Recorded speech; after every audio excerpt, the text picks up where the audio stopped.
moi j'avais déjà l'esthétique du film, la cloche qui aspire les âmes, les trucs comme ça, mais il n'y avait pas trop le fond vraiment. Et du coup, c'est resté pendant un mois ou deux comme ça, à chercher des idées pour mettre en forme ce truc. Et puis un jour j'ai eu l'idée de faire une sorte de caricature. Je voulais caricaturer la société de consommation. Et du coup, je me servais de cette image avec tout ce qui est ultra sombre et tout, de l'idée que j'avais du film. Et petit à petit, le scénario s'est monté, et vu qu'on n'avait pas trop de moyens, pas du tout de moyens,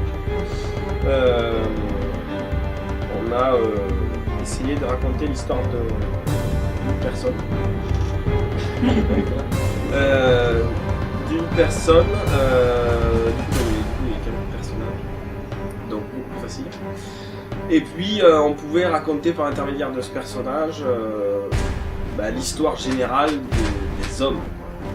Des hommes, de la société de consommation. Adam, c'est toi Adam. C'est une satire de... Ouais, c'est une satire du monde capitaliste. C'est pas spécialement une vision... une vision assez noire du truc. Oui, c'est assez sombre. Et puis tout est fait dans la caricature pour que ça soit très sombre. Il voit ton armée, l'utilise pour te contrôler. Ton jeu d'acteur du personnage que tu incarnes dans la fosse est venu naturellement? Oui, alors naturellement oui je pense, parce que j'ai quand même une certaine capacité à faire les idiots, les fous. Et puis dans un sens c'était pas mal qu'il soit sale aussi, il fait partie intégrante de la prison. Et du coup il fallait essayer de montrer ce qu'il y avait derrière les images, puisqu'on est toujours dans la caricature. Donc quand t'enlèves la belle bagnole, l'iPhone et les vacances au ski, tu te retrouves dans un merdier en béton à bouffer de la nourriture en boîte, quoi. Et du coup lui il a plus ses images, il a plus rien, donc il est dans sa prison tout seul comme un perdu. Alors forcément il déraille un peu, quoi. Tu peux nous en dire plus sur la femme du coup d'Adam, parce qu'on en apprend. Ouais, alors la femme d'Adam, du coup c'est Ève un peu, puisqu'on est sur, j'ai repris quelques trucs bibliques. En fait on comprend plus tard, on comprend à la fin qu'elle a disparu aussi, plus ou moins dans les mêmes conditions. Et ça permet au départ, Adam, ça permet de montrer qu'il est il est heureux, il est dans sa campagne, il a ses oiseaux, tout ça, mais il est quand même tout seul. Et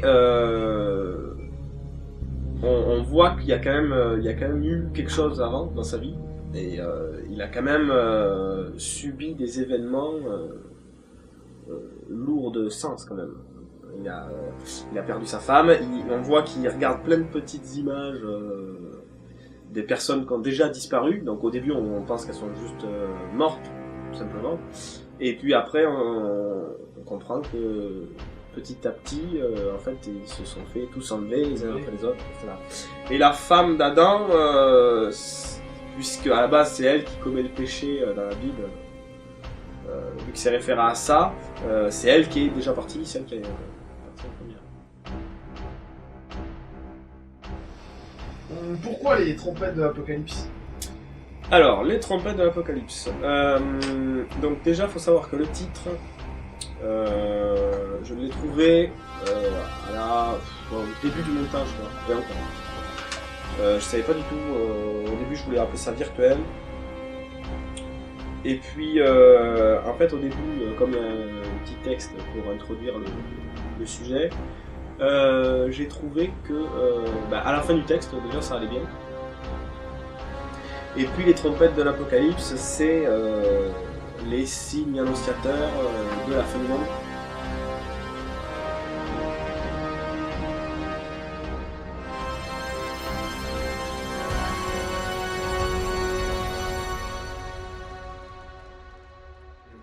Vous avez mis combien de temps à tourner tout ça?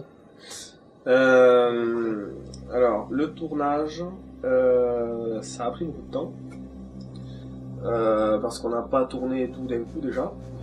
On a fait par petits morceaux, par week-end, par vacances, par tout. Et globalement, entre l'idée du scénario et la fin du montage, ça a pris un an, un peu plus d'un an, quoi. 1 an et 2-3 mois. Et le tournage par lui-même, on a surtout tourné l'été, tout ce qui est dehors, tout ce qui est tourné de nuit, dans la cabane, tout ça c'était l'été. Et les scènes qui ont été tournées, bon, qui représentent la salle d'opération et la fosse, c'était plus l'hiver, fin de l'hiver, début du printemps, quoi. Et on a mis beaucoup de temps. Ouais.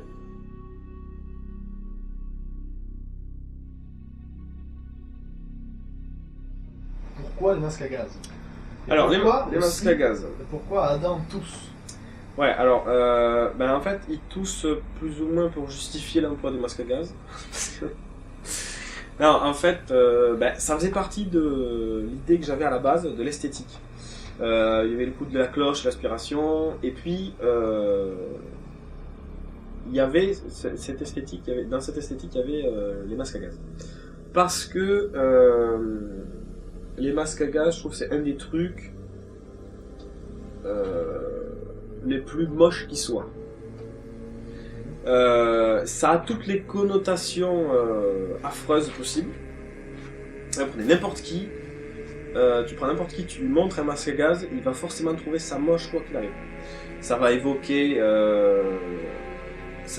les nazis, ça va évoquer la pollution, la radioactivité, la torture, puis en plus c'est moche, c'est horrible quoi. T'as les yeux, le truc, bon. Voilà, t'as tout là-dedans. La guerre nucléaire, ça peut être. Ça peut faire penser à la guerre de 39-45, ça peut même faire penser au gaz moutarde dans les tranchées. T'as tout un champ lexical là, de l'horreur là, qui est véhiculé avec ça. Donc je me suis dit, ça faut l'utiliser, et puis ça permettait aussi de rendre les personnages, donc les méchants, entre guillemets, de leur effacer totalement le visage.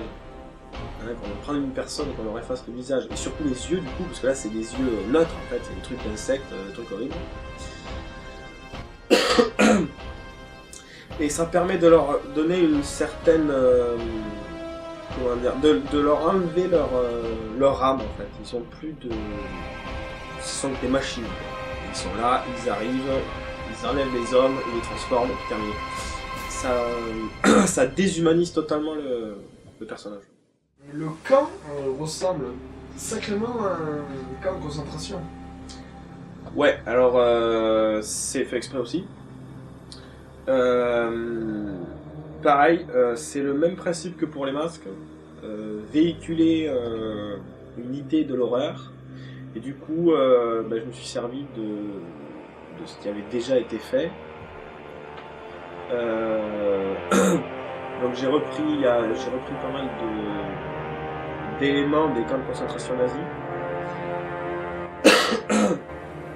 Puisque, par exemple, il y a des morceaux dans le dernier plan, le Met Painting, là, il y a des morceaux d'Auschwitz, d'Achau.